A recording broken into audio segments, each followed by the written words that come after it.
weights push down on the spring, and the spring pushes back. So when the weights are taken off, the spring pushes back to its original height. What do you think is happening here?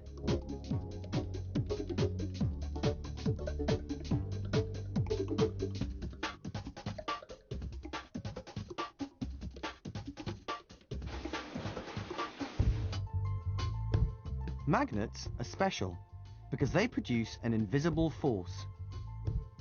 This force will pull some metals towards the magnet. A magnet will pull another magnet towards it, or push it away, depending on which end of the magnet is used. Not all metals are magnetic. Objects that are attracted to magnets must have in them the metals iron, nickel, or cobalt. There are two different parts to a magnet.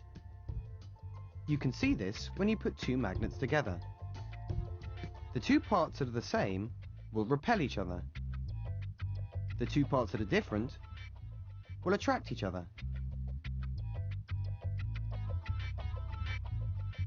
These ends of the magnet are called the poles. There are magnets all around us. All these things contain magnets.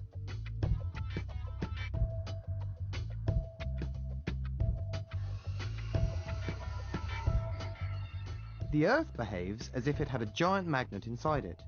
The poles of the magnet are close to the very top and bottom of the Earth.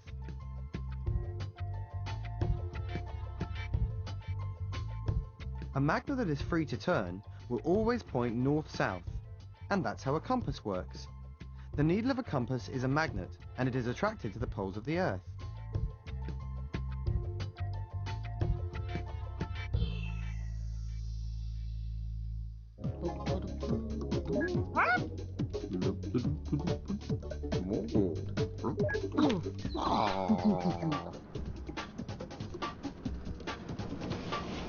This is where all the cars and the fridges and the washing machines end up. It's unloaded by a grab machine, large cranes. It's put onto a steel conveyor belt, which transports it into a big shredder where it's chopped into small pieces.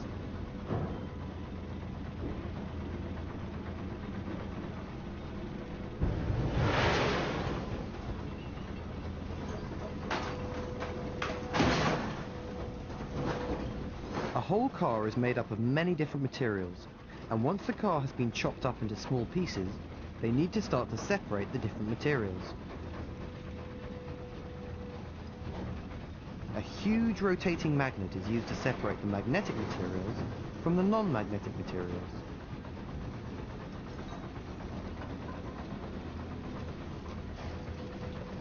Separating the different materials will allow them to be reused, so at this recycling centre they will end up with large piles of different metals.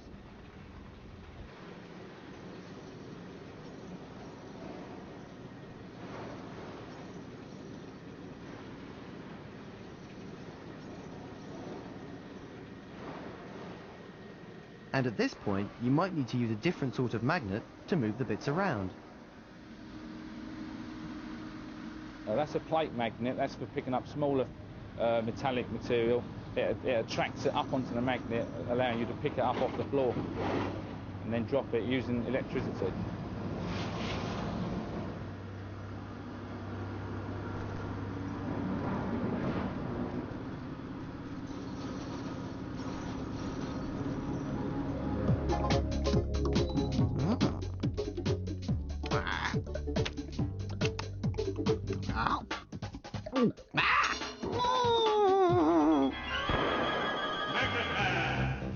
Is it a bird? Is it a plane? Is it Spider-Man? No, it's the Los Alamos Magnet Man!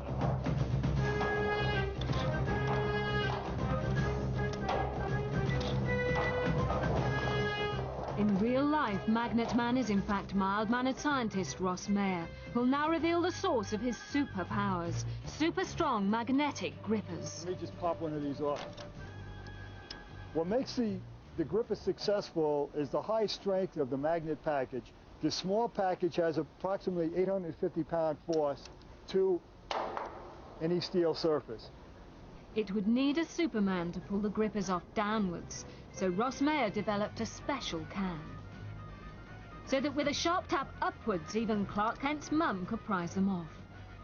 The military top brass put up the hard cash for this gripping idea. They wanted to be able to scale tall buildings unaided. So top scientist Ross Mayer was brought out of retirement by the Los Alamos Magnet Lab to get to grips with this sticky problem. Like any decent superhero, Magnet Man needs a sidekick to strap him into his super boots.